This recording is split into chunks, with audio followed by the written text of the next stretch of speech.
said, more rain, so we're shelling more corn. Here, no, you can't go play with the dog.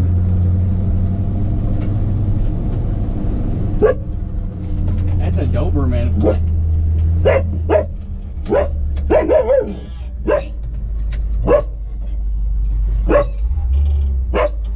Teeter, I know you want to play, but that dog would fuck you up.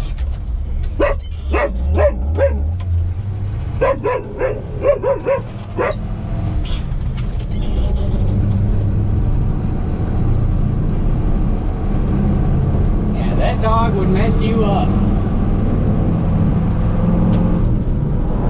But I got help today, at least for part of the day, so we're gonna have both trucks. And I got a grain cart operator, so we'll see what we can do. I got 9 acres to shell. I wasn't expecting it to be dry, but I tested some yesterday after a rain, so it was probably testing a little high just because of surface moisture on the kernel, but it was testing 16, like high 16, like 16.6, 16.9, somewhere in there.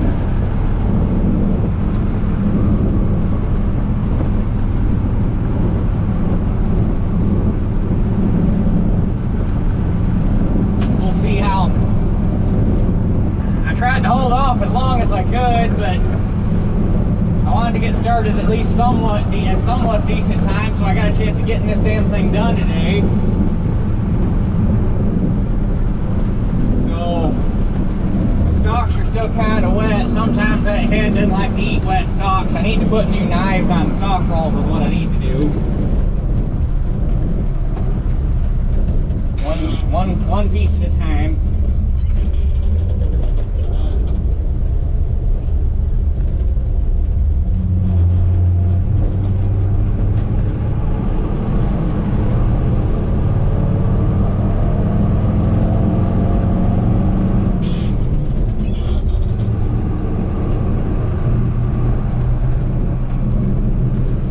Okay, Nolan should be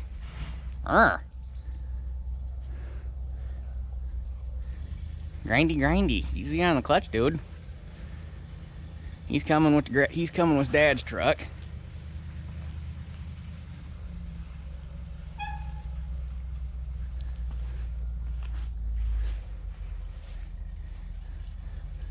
He's used to driving semi. You'd think he'd be better at this. We're gonna give him some shit. But I'm gonna have to shell off a spot to probably park the trucks. The logistics of this field kind of suck, but we'll get it figured out. I'm gonna get these branches out of the way because we might be able to park one here. All right, so kind of looking around, best thing I could think to do, we're gonna shell off real quick, just get a corner shelled off here so we got some room to work. And then go from there.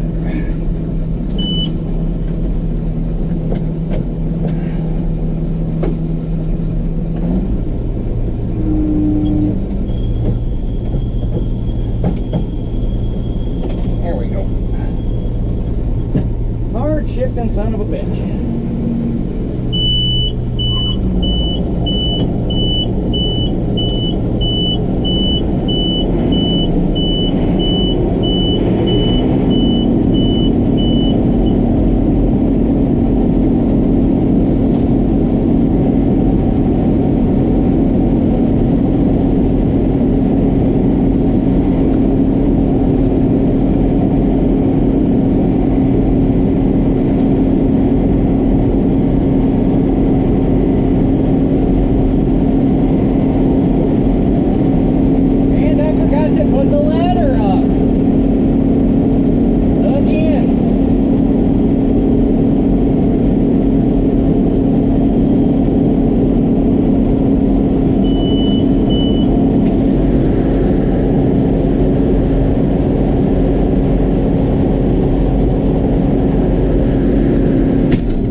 luck.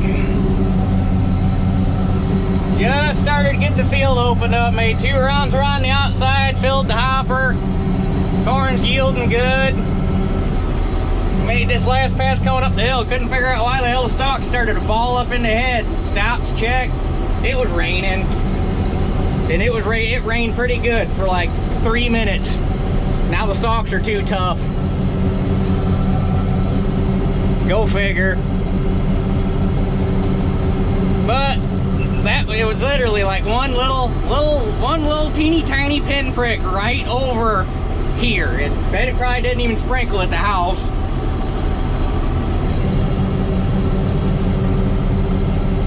But the sun is supposed to come out, so we might get back over here this afternoon, but I might not have any help, so it might be just me again. So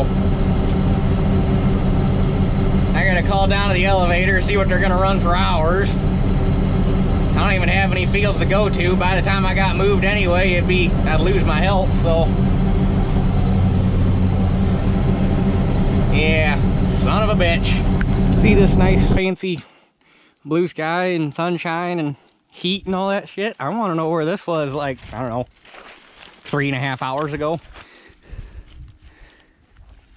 But things seem to be drying fairly decent. Stalks are crunchy now, they weren't earlier. Oh yeah, they dried down a fair bit. Give it another 30 minutes. I wanted to come back here a little early because this gathering chain fucking jumped time on me. This thing, I'm putting new gathering chains on it next year. It's time. They've lived their life. But this end one, I don't know why. It's not out of slack adjustment. It's got, I don't know, 1.5 inches or so of slack adjustment left. So it's not like they're wore out. They're getting kind of rattly and it's time, but they're probably the original gathering chains. But this one, whenever the stalks are wet, it's only done it in wet stalks. And I've only it did it to me once 2 years ago and once last year. And it's done it to me once this year. Whenever the stalks are wet, this one for some reason will jump time. Don't know why.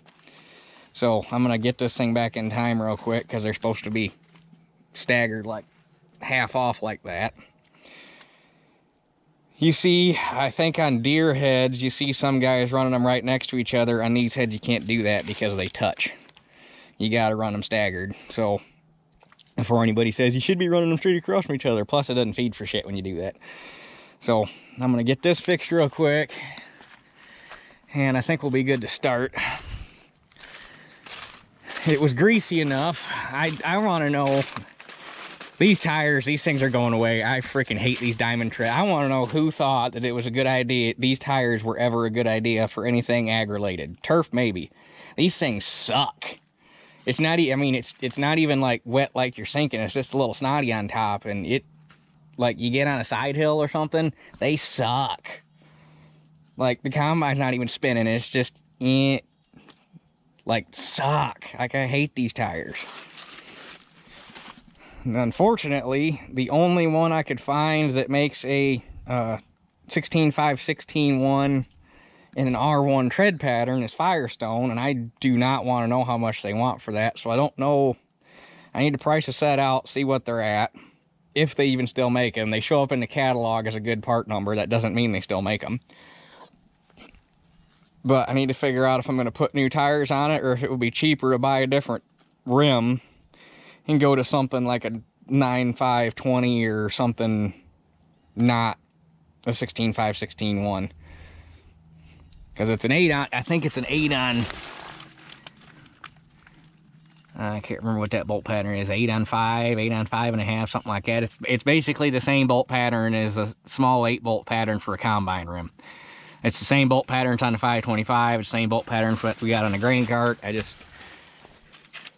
And it might also come down to making a set of custom rims to get a standard tire size that you can still get. But like I say, we got to see how much the Firestone R1s cost. But anyway, I'm going to get this gathering chain fixed real quick, and I got to make a phone call and we'll get back to shelling corn. Unfortunately, I lost my help, so my plan is I should be able to get that truck loaded because the elevator's open till 4 today. Should be able to get my truck loaded, go down there, dump a load, come back, fill my truck and Dad's truck, and it's not supposed to rain tonight that I know of, so I might go ahead and fill the cart and the combine and let them sit here overnight full. But unfortunately, I lost my cart operator because he had to go home because he's got to help his dad shell corn, so it's back to me. Everybody else is busy either running or doing other stuff, so yeah. So we'll catch you when we get back.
There's my first load. I got enough time to run it down to the elevator. I'll get that truck empty, and then we should be good to run for a couple, 2-3 hours, get both trucks and everything full up. Should go pretty quick now they got the field opened up. Opening up field sucks. It's always so damn slow. And then you get to the corners and you're all trying to make your corners. But the ground's not nearly as tacky as it was this morning. But that scared the shit out of me. That walnut's dropping there at the tin roof on that lean-to. I thought it was a gunshot going off. I was like, what the hell? But obviously won't know until we get everything hauled in. But I think this field is running a fair bit better than that first one I ran. This is, for all intents and purposes, the 4 rounds out of the outside of 9 acres. Had the truck full, and I basically just ran a couple passes up through the center and finished opening. Well, take that back. I didn't even make it 4 full rounds. I made it back to that back corner there, and corn started to run over the side of the combine, so I quit. So basically 3 3/4 rounds had basically the truck full. 4 rounds would have filled it, and then I just finished opening this side up and topped the truck off. But anyway,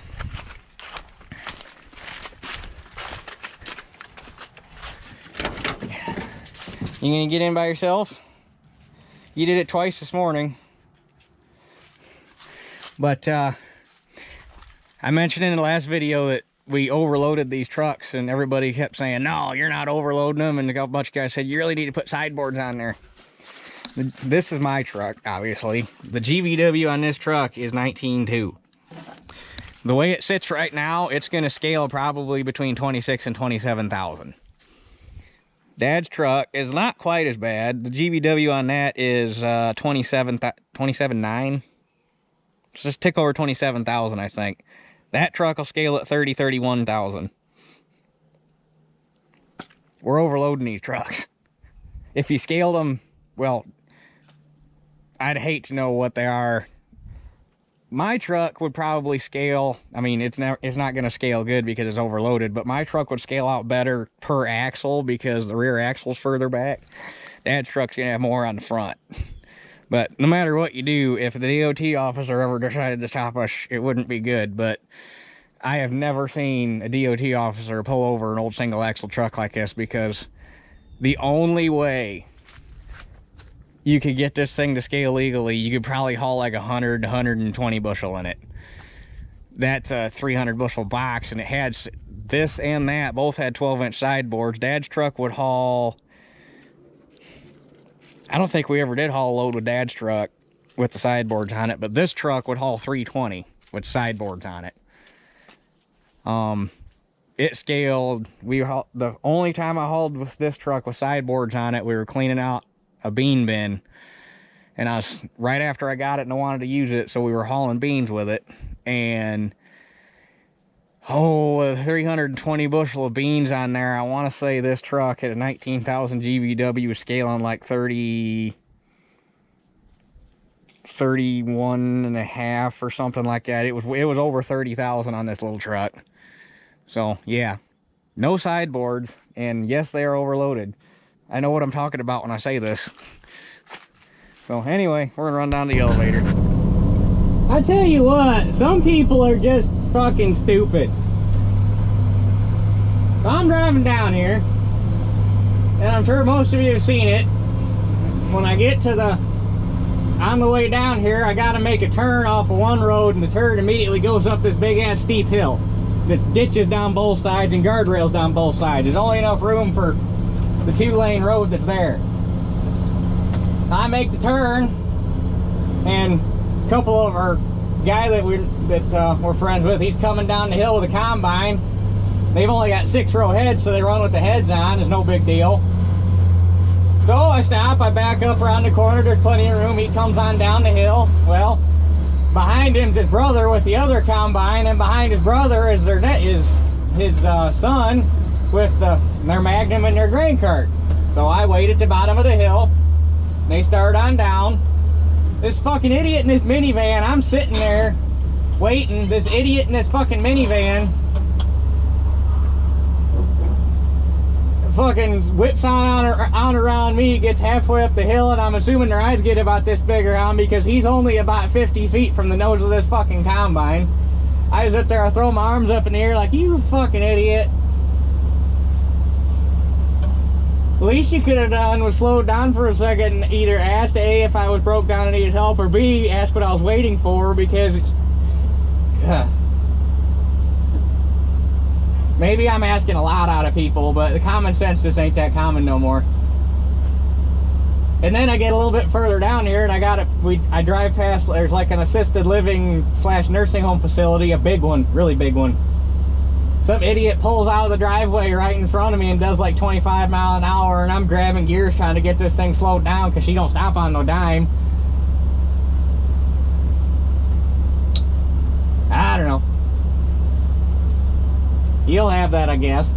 Alright, so 55.9 test weight, not bad. 18.1 moisture, that ought to come down because that was all end row, so it's going to be a little wetter. And 285 dry bushel. 298 wet, but we don't care about that number. I had somebody tell me, I can't remember if it was when I was cutting wheat or if it was last fall, but I had some guy tell me, my elevator, they don't dock for shrinkage, which is the difference between your wet bushel and your dry bushel. So it'd be 290, it'd be the difference between 298 and 285. That's your shrinkage. I don't care what elevator you haul into, I don't care where you're at, every single elevator docks for shrinkage, because if they don't dock for shrinkage, they ain't making money. Basically, they would be paying you for 10, 13 bushel that they never received. Every elevator docks for moisture. It might not show up on their docks for shrinkage, which is loss of water weight, which is because of moisture. It might not always show up on the weight ticket, but every single elevator docks for shrinkage. It's just the way it is. Otherwise, like I say, it ain't making no money. But anyway, guess we'll keep on keeping on. What I think I might do, just to reduce the amount of equipment I got here, is I'll get that thing loaded, run it home, have Granddad run me back. That way all I got's that truck, or Dad's truck. And we'll see how it plays out. Alright.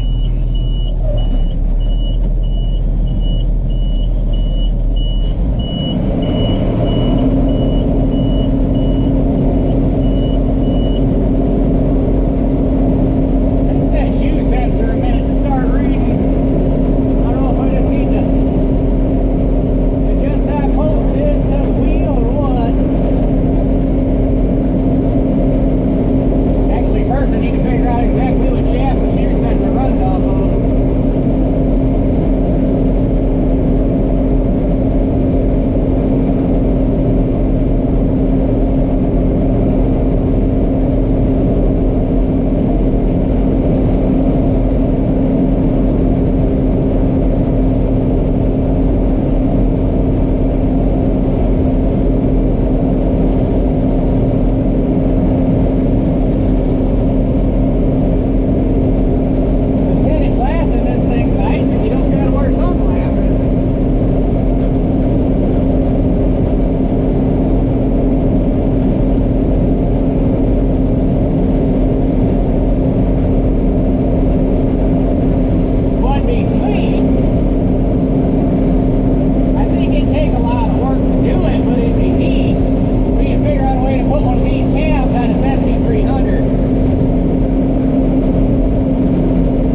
so much over here, but over by work, the tar spot was bad, real bad.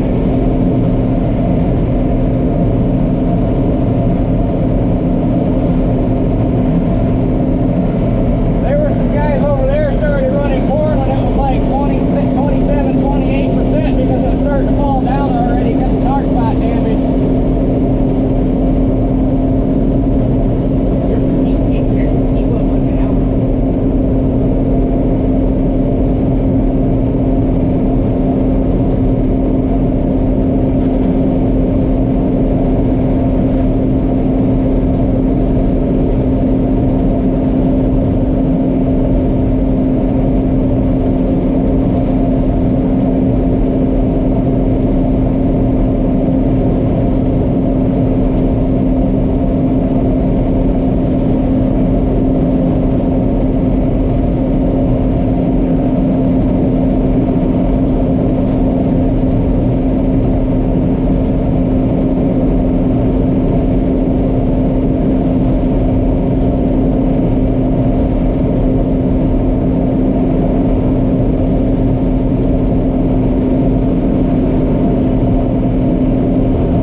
Another heaping full load, and there's still a little bit in the combine, but both trucks are now full. And I wanted to fill the grain cart and combine tonight because when we started this day they didn't have any chances of rain tonight. It was supposed to be, well, we didn't have any chances of rain today at all, and then it freaking rained this morning, but we now have chances of rain after midnight, and it's supposed to be nice again tomorrow. So I don't want to risk having a full damn combine and a full damn cart of corn sitting here getting soaked with rain. So I think I'm just going to stop at having the trucks full, unfortunately.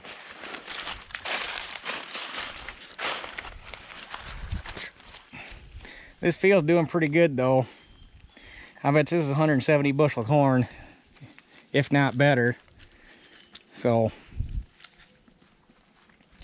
anyway, I'm gonna get that home, and I guess if I don't need it, I might as well come back and get that and take it home so the 18's not sitting out tonight. And then tomorrow I might just run one truck. I don't know. Elevator don't open till 10, which is nice. I'll be able to sleep in if I need to get caught up on some sleep. But anyway, we'll catch you guys tomorrow. And we're back again. This is the second load this morning. I got my truck unloaded. I'm just gonna run with Dad's truck today since I'm by myself and it hauls more. I probably only got 2 more loads left out in that field anyhow.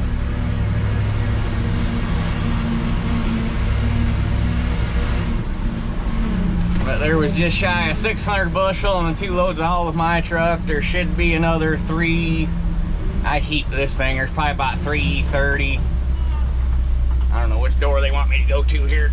Probably that one.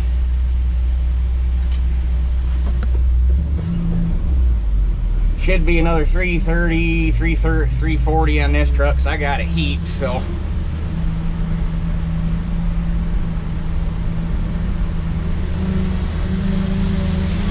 How's it going? It's going.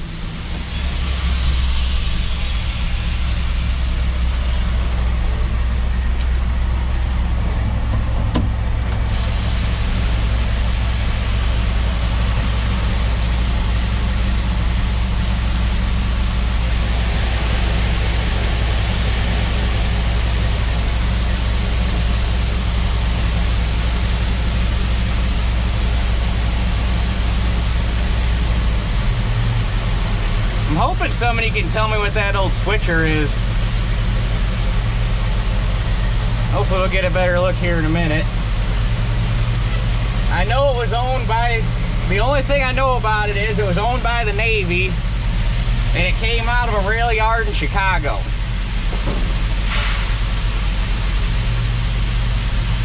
And apparently it's old enough that it's still got boxings on it instead of roller bearings. Because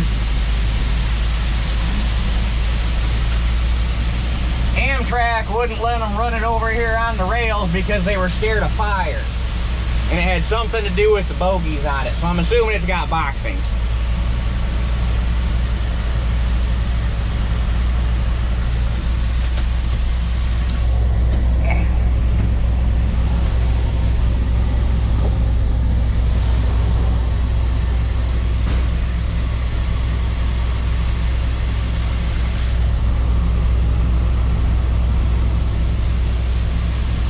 Get up next to it here in a second because I should be unloaded before this guy.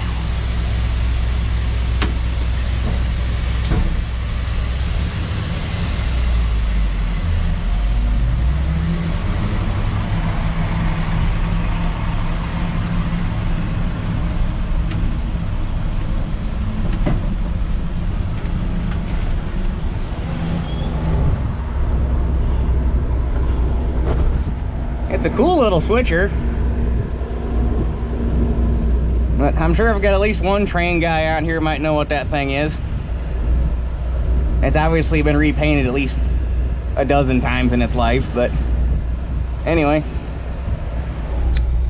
I got stuff with me to clean the windshield on the combine and everything, so we should be good to head right to the field, so we'll catch you guys here in a minute. All right, I got the windows cleaned up, we're ready to rock and roll. I am glad I did not fill up the combine and the grain cart last night because, I had Teeter wanted to go to the bathroom about 6 o'clock to 6:30, somewhere in there this morning. And sure as shit, it was raining. It wasn't raining hard, but there's probably like 5 bushel left in the grain tank. I went up and kind of felt that, and it's dry, thank God. But sure as shit, if I'd had the combine clear full and the grain cart clear full, it would have just rained cats and dogs for like a half hour. That's just the way my luck runs, so I'm glad I didn't. But anyway, we got that much left, and then there's some short rows, so there's probably about 2 trucks, I'd say. Hopefully 2 trucks, so. You gonna kill it?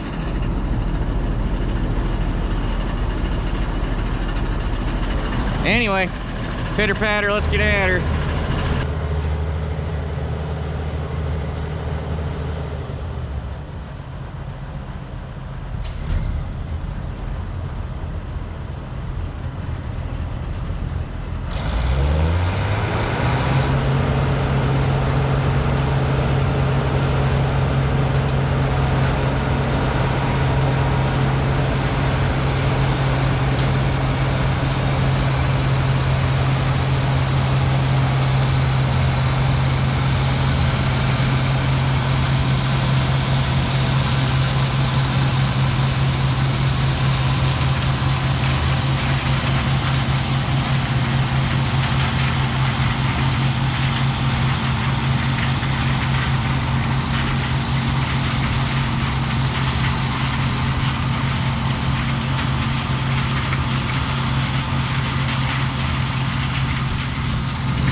Well, field's done, truck's full, and there's probably at least 100 bushel in the combine, which is way more than gonna fit on the truck. So